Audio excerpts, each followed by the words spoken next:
Hey, and we are indeed live. Welcome to Hey. the 44th. That's not your turn yet. Welcome to the 44th edition of the Countdown, where we count down the top 10 of something, usually involving the world of movies. I'm your host, JPO Jordan Pearson. I'm joined here by a lovely human being, my brother from another mother, Corey C4. Corey, how are you? Always good, Jordan. Always good.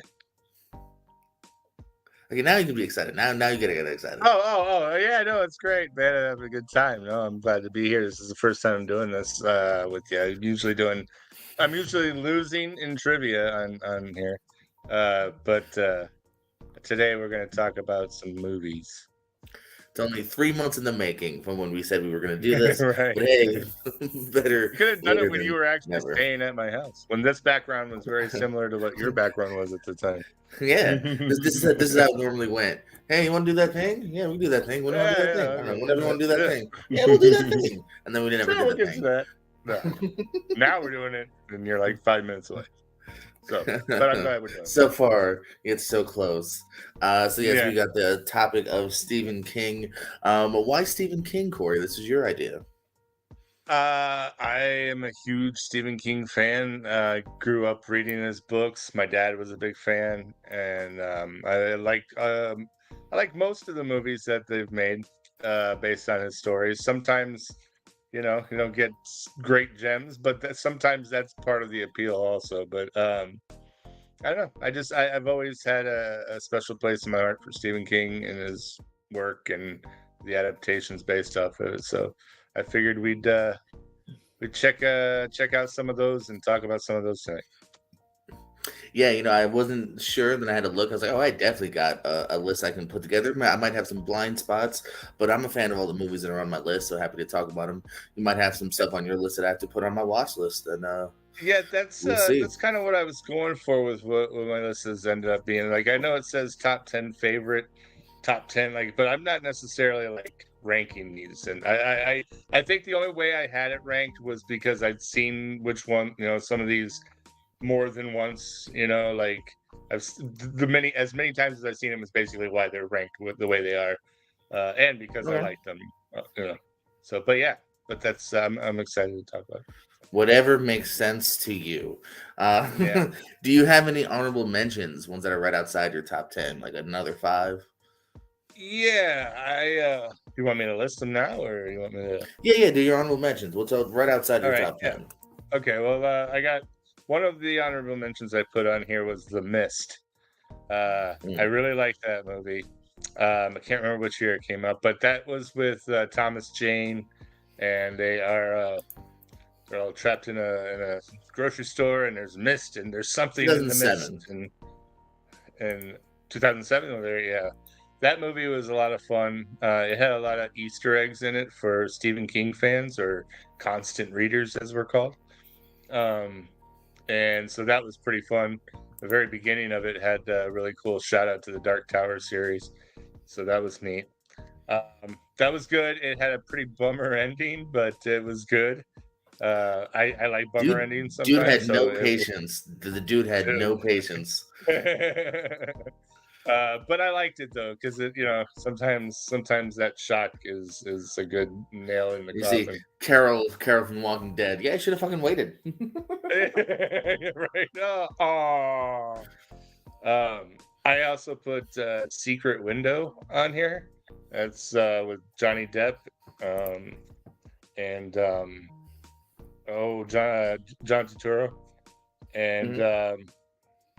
that movie was really cool because it was basically, honestly, I think that might have been one of the better acting jobs that Johnny Depp's made. I know that's a bold statement, but like he was all by himself for most of that movie. And or for a lot of it, a good chunk of it. He was like just acting to himself for a lot of it. And I thought that was really neat. So I like that one, but it wasn't enough to get on the top 10 though. But I did like it. 1408 is another one.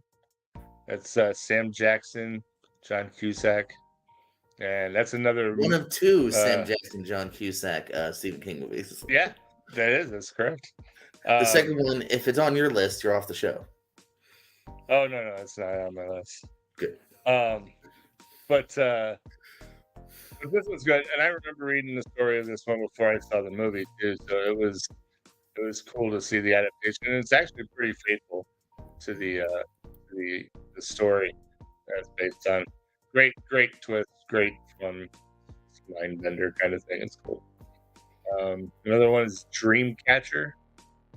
Um, I read that book before I saw the movie too, and the book is a lot better, I think, because they're able to do things in the book that you can't really adapt. One of the rare times I can say the words. Let me push up my glasses. I'm not wearing. The book is better. Yeah, it really is. I like Dreamcatcher a lot. Another book that takes place not too far from or in Derry, Maine, which is it where it is placed. But I liked the movie for the fact that even though it does stray away from the source a bit, it still has. You heard me say this about it later. Well, it still has that. I think the tone or the spirit of what the book was going for. So I like it. I could see where others would probably not, or if you don't like Stephen King, you might not kind of grab onto it. But I enjoyed the movie. And my last honorable mention is Doctor Sleep, and I only put that on there and not in the top 10 because I've only seen it the one. I've only seen it the one time. I've only seen it the one time. What? No, it's your turn. I've only seen it the one time, but I enjoyed it. I thought it was fun. I like a updated thing of The Shining. I thought it was cool to go back. The book, it was fairly faithful to the book, more or less. But it was fun. I get off on nostalgia sometimes, so it hit that button for me real big too. So I like, oh, look at that! That was from The Shining, and so I like that. Those are my honorable mentions. And what were you getting all huffy and puffy about? Doctor Sleep. I mean, I don't want to spoil my list, but it is so good, my friend. I think we just have different opinions. I've only also seen it like maybe twice. I don't go by necessarily rewatches as to why something's lower. So like, oh man, please. Ooh. Well, and again, no, it's not. It's not even that. It's I said that when I said earlier about the watching it more. That's the only reason that they're in any kind of a rank. There's no better or worse on this. All I'm saying is, I like Doctor Sleep a lot. It wasn't fair. You need to settle down, sir. Settle down, or I'm gonna go all Jack Torrance on that ass. That sounds sexual. All right, what's your number 10? My number 10 is Gerald's Game. I really liked that a lot. Again, it's a story I've read. It was really what's the word? What's the right word? The right phrase is a real mental thriller. Like it's horror, but it's not supernatural. It's a mind horror. I mean, her husband. I figure these are going to be spoilery things. Yes, since we're talking about them. Are we spoiling things for people, or spoilers? Or what am I doing here? I tread lightly, but yeah, you can tread lightly. Okay. Well, I mean, the basis of it, you can find out in any synopsis. Is this man and this woman? They're married, and they're trying. Yeah, this is just the plot. The plot of it. It's just they go to an outing. They're having trouble in their marriage. They're trying to spice things up. He suggests handcuffing her to the bed, and then they get to what they're doing, and he has a heart attack and dies on top of her.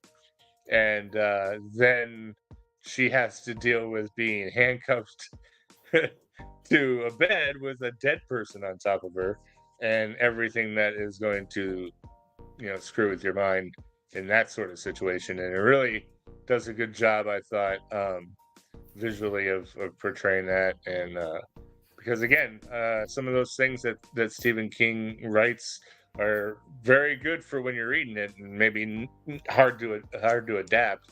But they did a good job on that in that case with Gerald's Game. I like Carla Gugino. How do you say her last name? What's her name? What's her last name? Carla Gugino. Gugino. I like her a lot. She's very good. She really knocked it out of the park, and the whole thing was really well done, and it was better than I thought it was going to be. So I liked it. Number Yeah. 9 for me. Oh, no. We flip No? flop. Oh, I don't know. See, I've only watched this once, Jordan. Usually, I also go over it with the guest beforehand, but I'm a bad Yeah, host. you just throw me right into the deep end right away. Expect me to So yeah, figure sorry. it out. You'll do one, right, I'll what's do your one. number You'll do 10, one, I'll do Jordan? one. Well, hold on, I gotta do honorable mentions, and then I'll do number 10. What's your wow? Okay, what's your honorable mentions, Jordan? We got number 15. I got Apt Pupil. It's a really fun movie. I don't know if you've ever seen it. Bryan Singer, one of his early ones before he got X-Men. That's where he met Ian McKellen. He has some good tension built in that one. Number 14, The Lawnmower Man. Always kind of creepy and cool since I was a kid. Effects don't totally hold up, but I'm still a Jeff Fahey fan to this day. And Pierce Brosnan. So yeah. What do we got? Cujo is right outside of my list. Maybe that's actually one that could go up higher upon a rewatch. Sometimes, like you said, maybe that holds it down a little bit. I haven't seen it in a minute, but didn't enjoy it. It Chapter 2. I think it's a fun follow-up. I enjoy the cats that they built for it here. But I do have some qualms with it, but it's still a pretty enjoyable movie nonetheless. And number 11, it's what they called me in college, The Running Man. Just kidding, didn't go to college. And a really fun one. Another one I need to do a rewatch of. We go to Arnie and Jesse the Body Ventura. I love the world that they kind of built here as well. It's a pretty fun action flick. Coming in at number 10, it's everyone's favorite mama, Kathy Bates, putting poor James Caan through the ringer in Misery. Fun, self-contained movie here. Again, kind of like you said, with a couple of his movies, sometimes based on his books, are really kind of like soloed in on one or two performances here. You mentioned one of your movies was kind of soloed in on Johnny Depp. Carla Gugino's kind of the main focus of Gerald's Game. Misery here, you got a two-hander in James Caan and Kathy Bates. I feel like this is kind of what helped put Kathy Bates on the map here. It's also to me, one of the better, one of my favorite James Caan movies here. And just really fun two-hander of this obsessive fan and this guy who's just in the wrong place at the wrong time. And, if he can somehow get out of Misery here, a couple of very iconic scenes, with the feet and whatnot. So, that's my number 10. What you got at number 9? Number 9, I'm going to go with the first adaptation of the first novel. I'm going to go with Carrie.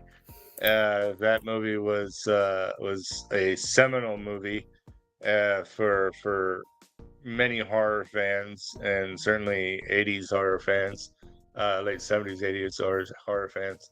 That was based on Stephen King's first novel.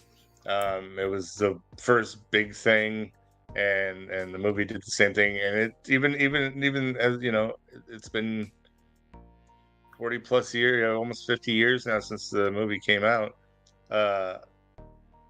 It still holds up. They've remade it a couple of times, but I think that the originals can still stand the test of anything that comes out. It's just that it's got that quality to it, and the story is pretty timeless. The themes, of course, and the fashion is where it is, but the idea behind it and what it is it passes pretty well. See SpaceX, man. That's her movie, man. That's her thing. It's a great one. It's got a lot of rewatch value to it, and it's one of those like, hey, let's you want to watch a good old horror flick? Let's throw on Carrie. That's a good go-to. So, yeah, that's number 9. Very nice, very nice. Yeah, my number 9, a bit of a smaller one, but I really dug it. Thinner, fun one with Robert John Burke, who you may or may not know as that other Terminator. After the first dude, before Kinnaman, and this is just a good one. It's another kind of like Drag Me to Hell. Just don't mess with gypsies. They'll get you. They hold grudges, and Oh yeah. just at first it's every fat man's dream. It's a chubby dude who's getting thinner and thinner until it starts to go too far, and it's got a nice, fun, twisty ending as well. Another downer ending, but this one I thought really works as well, and yeah, it's a good performance by Rob John Burke. One of those guys that you probably don't know the name. Look up his credits. You've seen probably 20 things he's been in, and yeah, I think he's quite good in this. Kind of an undersung, character actor. So yeah, one that's always kind of stuck with me. Dinner. What do you got at number 8?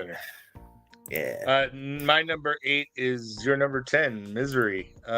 Hey. I think that that is another movie that is kind of a necessity and should be on people's any of their countdown lists of any kind of movie or any kind of Stephen King countdown. It's kind of one of Stephen King's worst nightmares is his fans getting all up in his business and forcing him to write a certain way, and I think it's portrayed fantastic in this. James Caan's really great, and Kathy Bates is phenomenal. And it was definitely the first place I remember seeing her. Like you said, it jumped her off into superstardom, and what a character. Like it's one thing to read it on the page, and then to see her bring it to life. Really, just on a reread. If I were to go back, you can't not picture her now. You know what I mean? So if you've seen it, or even if you haven't seen it, it's that iconic. You see scenes and you've seen it on things. So it's just a wonderful movie, and it's suspenseful and another real mind fuck of a movie. I love it. That's my number 8. Good old mind fucks, and my number 8 is also a bit of a mind fuck. You mentioned in your honorables, it's my number 8. It's 1408 at 8. I had a lot of fun with this one here. One, necessarily no going in. Again, we mentioned kind of great, kind of almost solo performances here. Samuel Jackson sprinkled in just the right amount, but it's really John Cusack as the core at this performance here, being locked inside this hotel room. The different mindsets to him. This is one of my favorite. All right, it's over with. It's over with. Oh my God, it's not over with. Kind of endings. I love that little twist towards the end here. He gives a great performance too. About grief and this and going through, and yeah, it's the perfect kind of one location kind of horror, I think. And yeah, I had a lot of fun with it the first time, and yeah, continue to upon rewatches. So 1408 cracks my 8. What cracks your number 7? Number 7 is a movie that I literally just finished. Actually, I haven't even completely finished watching it before I started doing this with you. Is It Chapter 2. It is my favorite Stephen King novel of all time. It's one of his most popular of all time for sure. And those characters mean a lot to me. It had a lot to do with me growing up. First time I read the book was 12 or 13. First time I saw the original miniseries around the same age. And so, like a lot of people, it was there. It was a big part of my growing up. So when they were redoing these, Eddie Machete bringing out the new It Chapter 1, It Chapter 2, I was really excited. Had high hopes, but like all Stephen King fans, I keep them tempered just in case. It Chapter 2 is I think the lesser of the two movies. I enjoy it a lot. Obviously, it's number 7. It's a great allegory for small town institutional and cyclical violence. It really goes into those things, and it's basically like in the form of it. That's what that established violence is. It gets into the roots of things. It seems to move a little faster just because when you're older, life moves a little faster. So I think that it felt faster to me. This one did, instead of the first one seemed more like we were getting to know everybody, that sort of thing, and now we're full steam ahead in Chapter 2. And there were a few changes to source material and screen that I noticed, but I kind of give give little passes to. It usually has to do with just like again, probably logistics with certain scenes or pacing, things like that. Because in the books, King can bounce around a lot. It's a little harder to do that when you're doing kind of a linear story. But it's great. The Mrs. Kirsch scene where Beverly goes back and goes to her old apartment, and there's a woman there, Mrs. Kirsch. It's creepy as hell. I remember that being one of the scariest scenes in the novel for me. So when I watched this, it was giving me that same uncomfortable, creepy vibe, and I really liked that part of it. But that was great. Cool Stephen King cameo in it. It's a fun little Stephen King cameo in that. I thought that was fun. Yeah, so it's good. The ending, I do remember the ending, good. obviously. It's good, yeah. I do remember the ending, of course, and there are certain aspects to that I could get into if this weren't so spoilery free. I don't want to spoiler everything for everyone, but it's a debatable thing, of course. But that's also the fun of Stephen King adaptations too. Is you can debate whether it's good enough or not good enough, or it's on par. But anyway, It Chapter 2 is my number 7, and yeah, that's what that is. Sweet. Oh, Bill I'm with you on Hader. most Bill of that. Hader was amazing. Bill Hader always shines, by the way. I feel like we casted Bill Hader before they ever casted Bill Hader. Like he's just one of those guys. After chapter 1, people were like, Bill Hader? Are they Bill Hader? Yeah, we need. Yeah. Yeah, Bill Hader. Yeah, Him and Chastain, I think, were both like heavily like suggested, and that's what they went with. So cool. That works. My number 7 is your number 10, stealing from you again, Gerald's Game. I feel like I slept on this for maybe about a year or so. Maybe the premise just didn't do much for me because I was like, all right, I like Carla Gugino, but she's strapped on in bed, so it's going to be probably kind of boring, like, that. But they move this thing along so greatly here. There's obviously more to it. There's some great Stephen King elements here. I forgot what do they refer to the big tall like guy? What do they refer to him as? Do you remember? I can't remember it either now. But you know what I'm talking about. There's definitely I do know, yeah. some fantastical elements here, as well as stuff that the husband starts talking to her again and whatnot. So I just think it moves along really nicely. This thing really surprised me here. Kind of an honorable shout out to In the Tall Grass. I also did enjoy. So like again, don't maybe judge things. Don't judge a book or a movie book by its cover. Get it? Because like I think also because of Netflix sometimes it can be iffy. But I think that one's pretty good. I think this one's kind of great. Carla Gugino, you mentioned her before. She's fantastic. I've loved her since Son-in-Law, and she continues to be a great either co-actress or in this case a lead. So it's fun seeing her in a lead, and like she gets enough of those. And you're absolutely kind of harping on the story. You know what I mean? I can kind of tell it's probably based on a slightly bigger book or an idea. Yeah. Is it based on a short story or a full story? I think it's a full novel. Okay, because I was just gonna say he's borrowing from a lot, but I feel like they find a really great way to condense it into kind of the perfect movie in a way. Right. So yeah, I really liked it a lot. What do you got for number 6? Number 6 is It. The first It from 2017, 2016, whatever, 2017. Anyway, again, I'm a huge fan of the novel. 2017, very seminal book for me. 2017, yeah. It's a story about trauma and friendship. These kids are obviously, and again, it's an allegory. These kids are going through abuse, and they're dealing with it, and they're dealing with their emotions of growing up they're 13 years old, going through all of that at the same time. And they have to deal with a demonic space clown coming to eat them. But it's really fun. The atmosphere is great. All the kids nail their roles perfectly. Like, they get it. They're quick. They're believable. What's the actor's name? Where is it? Jeremy Ray Taylor. He's amazing as Ben Hanscom. That's the character I always identified with. He was the fat kid. I was the fat kid. I got that. I understood all that. And so I thought Jeremy Ray Taylor knocked it out of the park with it. And so did Sophia Willis as Beverly Marsh. She was amazing. All the kids were great, but those two in particular really stood out to me.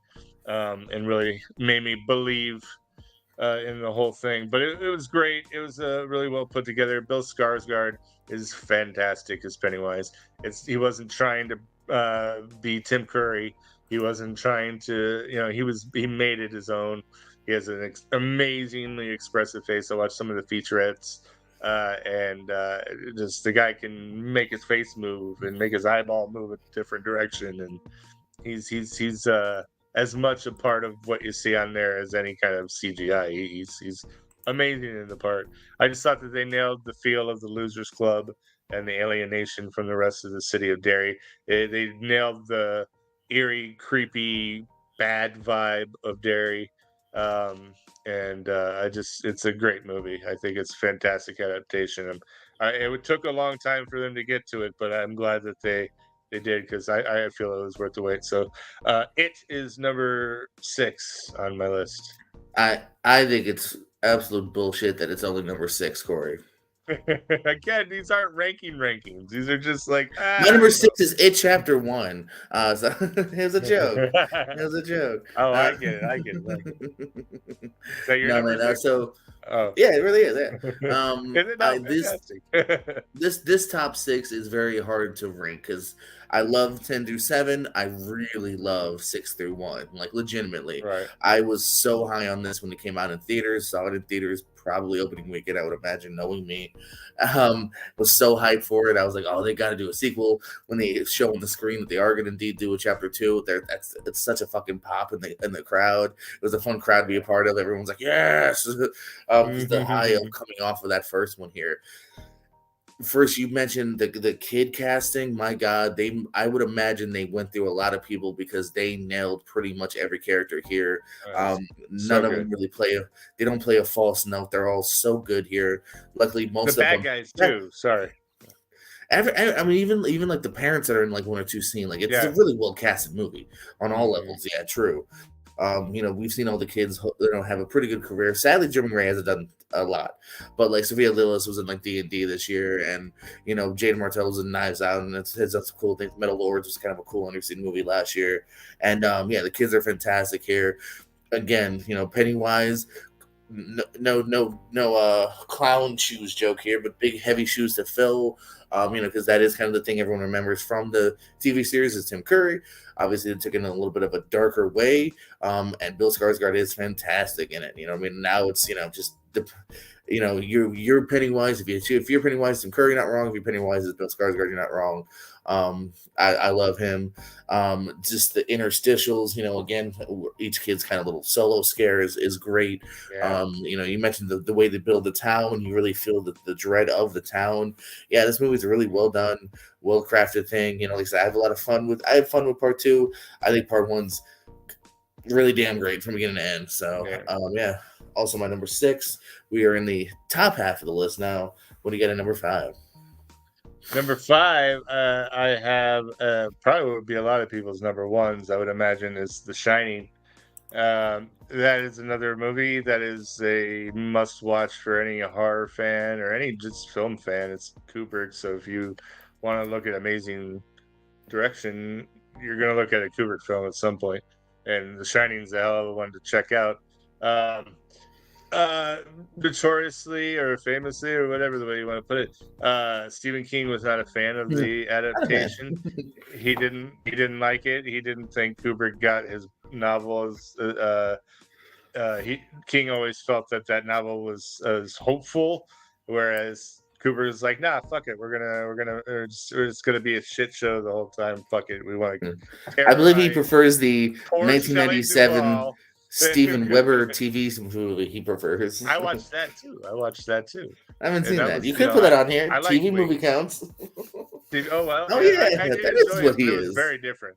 It was he's the guy from Wings.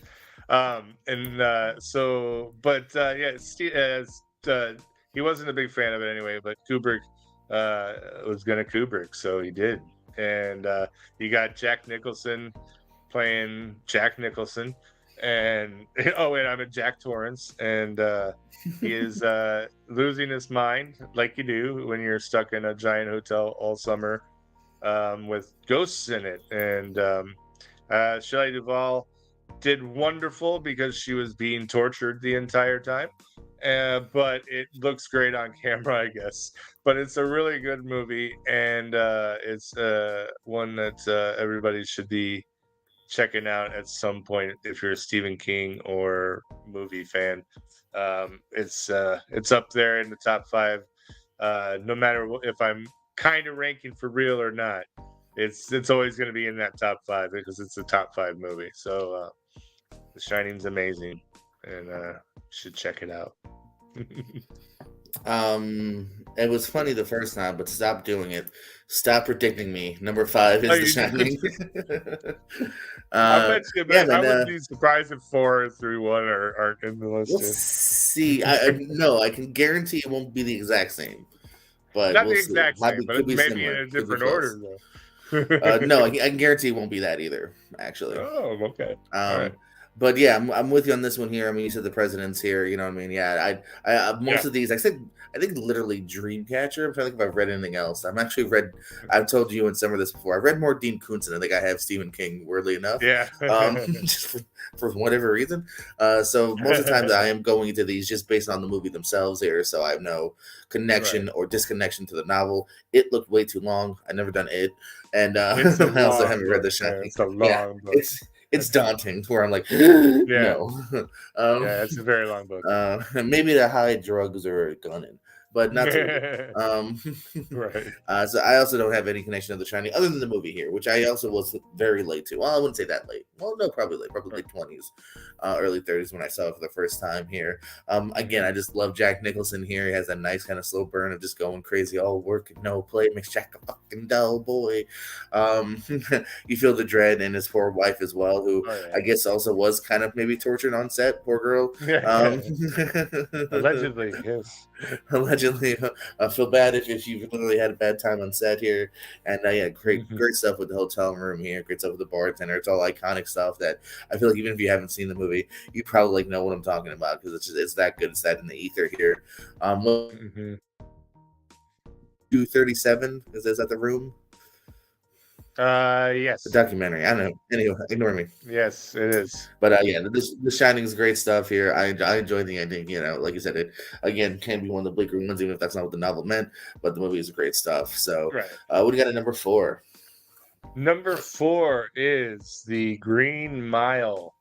I saw that movie in the theaters when it came out in '99, and I read the books. They were released as serials. It was really it was a bit of a gimmicky thing for him to do, but it was pretty neat. He released them as like part 1, part 2, part 3, and they would release them every couple of months, I think, for like a year, and or maybe every month if I remember correctly.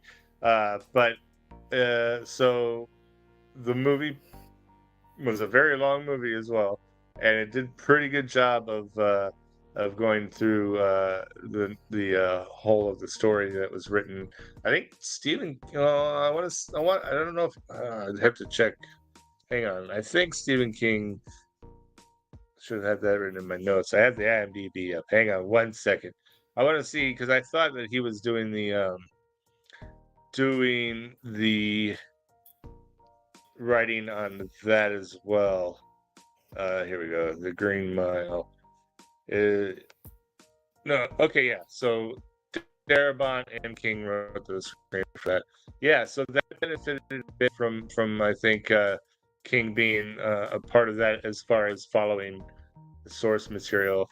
But the performances are iconic. It made Michael Clarke Duncan a household name. Tom Hanks was going through a long run at that point and just knocked it out of the park again. It's a hopeful story in a very sad place. It's hope through tragedy. It's trying to talks on themes of racial injustice. It's just a really good movie. It's supernatural in it too, but it's even that seems almost secondary. Yeah, it's part of the heart of it, but at the same time, the performances and what the true meaning behind most of what Stephen King's stories are is mankind, and our society is is the real monster sometimes, but even monsters can be redeemed once in a while, and that's the story that he tries to portray, and that's kind of what they really kind of hit on a lot in this story, and they knocked it out of the park in the movie, I thought. So the Green Mile's number 4, and yeah, that's my number 4. I could be wrong because then I don't really like keep weird stats like this here. This could be the first time that we're 3 in a row because my number 4 is also the Green Mile. I swear, you can look at my letterbox; it's been that way. Wow. No, That's man. fun. Again, you set the tone here. This is my first foray because he did some stuff that's more drama earlier in the years, but this was kind of my first foray into like a Stephen King movie that is more about the dramatic than necessarily the spookiness around here, although there obviously does come to play with the Michael Clarke Duncan character and whatnot. But man, is this so good here. It's a long movie. I think you feel the length a little bit, but it is a movie that I don't really see where you could cut because it's all good. It's all worth being in there. Yep. You set the tone for all the performances here. Michael Clarke Duncan is such a heartfelt, great performance here. Oh man, the way he delivers those lines, literally almost thinking about it could bring a tear to your eye. I know, right? Everyone else too, Amazing. man. Smaller characters. David Morse, probably kind of a breakout for Sam Rockwell as well. Michael Ron Jeter, Perlman. R.I.P. R.I.P. Yeah. to Michael Jeter, and another great character actor that's so good in this. The relationship between him and Bonnie Hunt, I think it's fantastic. Bonnie Hunt maybe doesn't get enough Yeah. love either. Yeah, man, just everything about this works. And yeah, this is a great film. That's the reason I think it's another one that's will stand the test of time to a degree. So yeah, I'm with you. Great flick. What you got at 3? Right on. Number 3 is Pet Sematary, the original Pet Sematary. I've seen that movie so many times, like it's almost ingrained in my head. But it's just, yeah. Again, I keep saying this a lot, but this seems to be par for course for Stephen King movies. Is that those are iconic at this point? A lot of these, even if they may not have been well received at one point, whether it was beginning or over time, these movies have become iconic. And Pet Sematary is one of those movies as well. That just it was creepy, but there was still an underlying, even maybe not in the darkest moments of the story, because Does he probably got misspell cemetery on purpose? he does, yes. That's they even say it in the novel, and they might even say it on. I think Oh. they refer to it in the movie too. All these years I've been so fucking confused because Really? I've always been like, that's not how you what the fuck. Yeah, Yeah, now it all makes yeah. sense. Yeah, they write it on the sign in the graveyard in the Oh, cemetery, God, and it's okay. Yeah, written like pursuit of it's written by a happiness. I child. get it. God damn it. All right. Yeah. But it follows the novel pretty close as well. Stephen King was pretty involved with it. So again, it benefited from that. Um, some great performances from the whole cast. You got Amico Hughes, of course, in his. I think that he'd been acting since he was just a baby, but this was one where a lot of people, certainly a lot of horror fans, first saw him. Probably was as Gage Creed when he came back from the grave. I don't know if anybody knew that, but uh, Sometimes dead is better. and yeah, he just got some iconic people, um, and it has one of the most creepy. Uh, I want to say villain. It is kind of, for lack of a better word, villains in it with the sister of Rachel, the wife. Zelda is her name, and she is she's supposed to have I can't remember what disease it is, meningitis, I think, and she's just all. It's just a really disturbing image, and it's just really really creepy. And I think that's one of the more creepy scenes that I've ever seen in a movie. So especially, it left a real big mark on my psyche as a kid seeing it. So, but yeah, that's one part of it that stands out with me. But like I said, Fred Gwynn's great in it. Denise Crosby's awesome in it. it's just a bunch of really good performances. Dale Midkiff, he's Louis Creed, the main guy. Great stuff. Has one of the saddest scenes I've ever seen in it too. I won't spoil that part because I want you to go through trauma if you haven't seen it. So, Pet Sematary number 3. Hey, well, funny you said that because guess what? I've never seen it. Oh well, there you go. There you go. It's yeah. But I've seen the last 2, so maybe I did it wrong.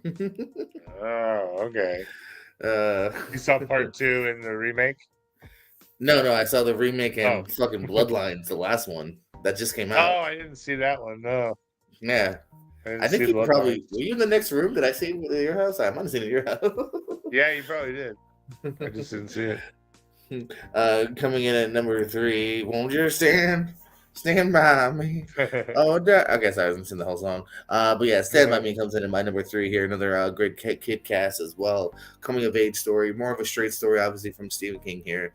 Not too much spooky at play here, but just just a really great tale of these kids and the travels they go on through, and being friends, and then kind of that sad touchy thing of, well, maybe you won't be friends forever, but cherish the times you have. And I love a movie too where it's kind of real, that decade kind of kids here. You know what I mean? They don't always say the nicest things, and but it's a fun, great trip here. And I think again, another movie kind of like Green Mile that will kind of stand the test of time. And this is the first John Cusack Stephen King movie. He's in this for a bit.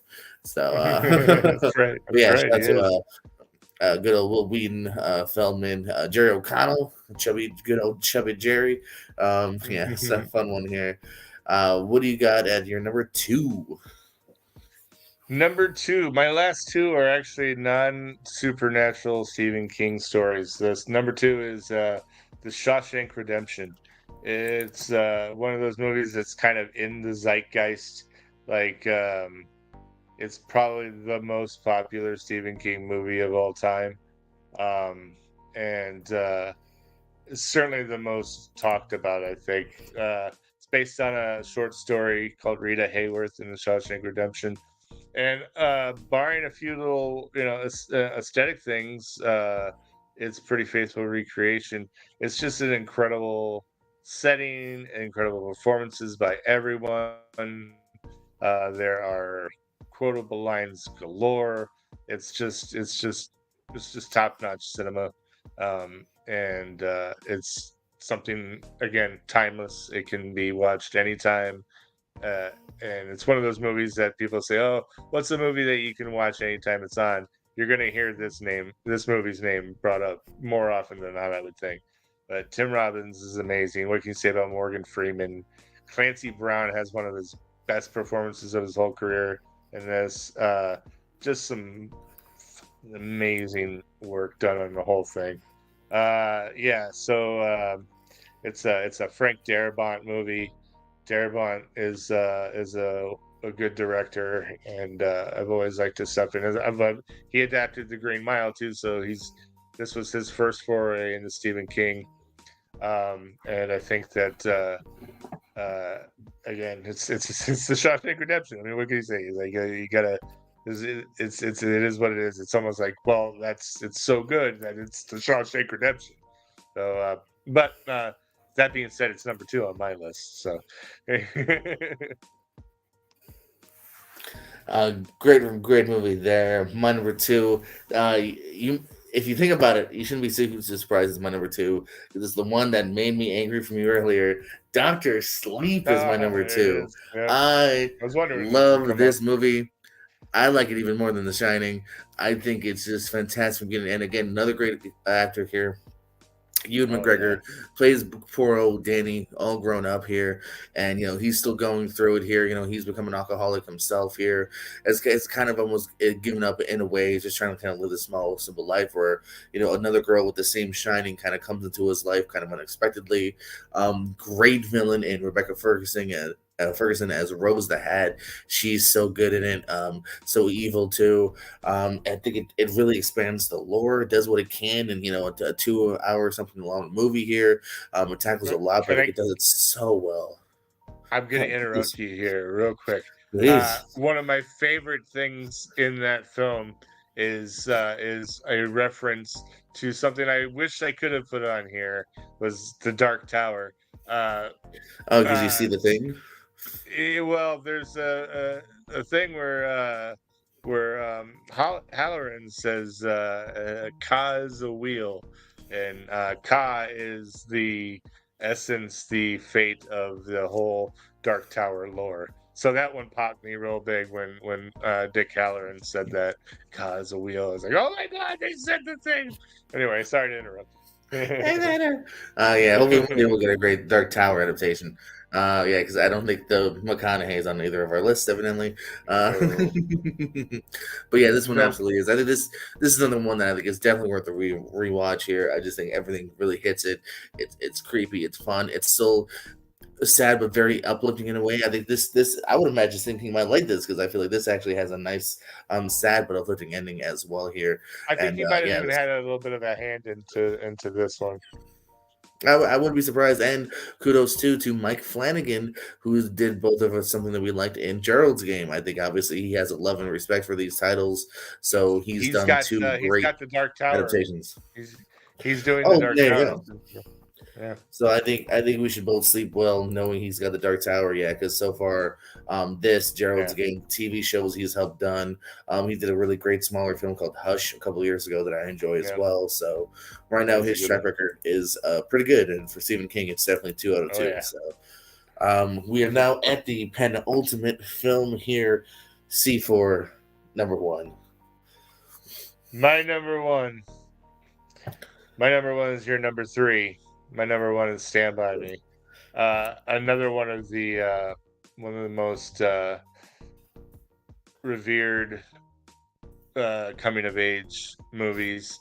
It was based on a short story called The Body, and it is a group of friends. They get together and they have an adventure. And a lot of Stephen King stories are about being a young person and coming to grips with your life and what your future could be. And death has a way of being a cloud over that sort of thing, and it hangs over the friends in this too. It brings them together, but like you said, also says, well, maybe we won't be together forever. And it's got a wonderful soundtrack. It's nostalgic even for me, even though it's probably more nostalgic for my grandparents, or my older aunts and uncles. But it just felt honest, and it was portrayed honestly, I think. Great performances from all of the young cast. River Phoenix was amazing. Will Wheaton, like you said, was great. Corey Feldman, Jerry O'Connell. Everybody did a wonderful job. Kiefer Sutherland was just, I wanted to knock his fucking teeth out. He was wonderful.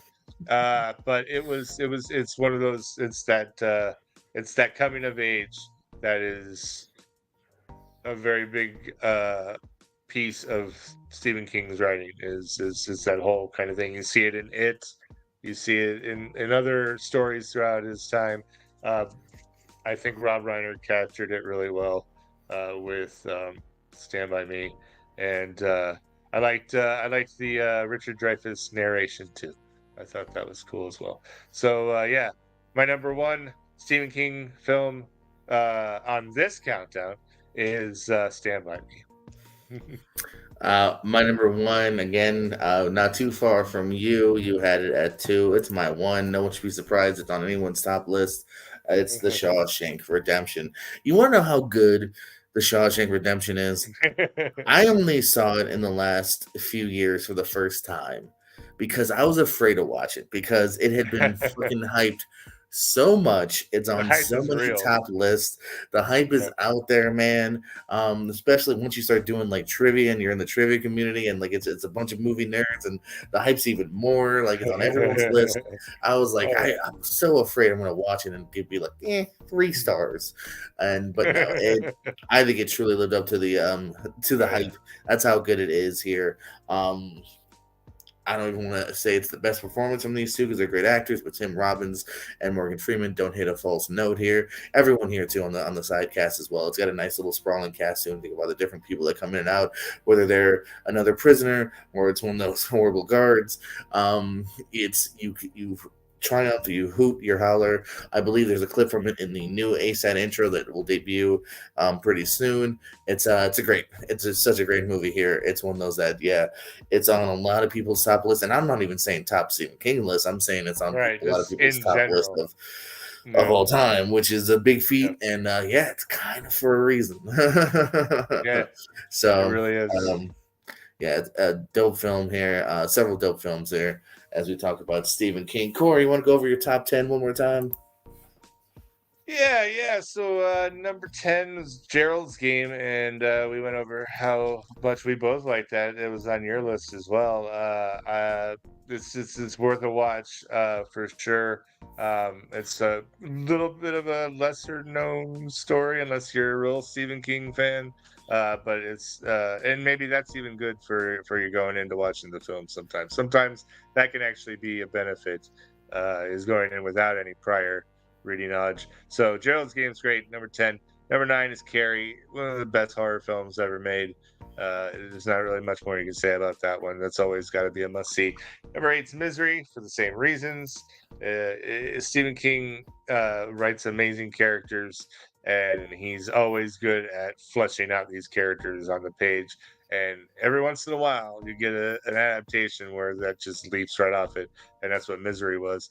And I honestly can say the same thing, even though there were changes about number 7. It's chapter 2.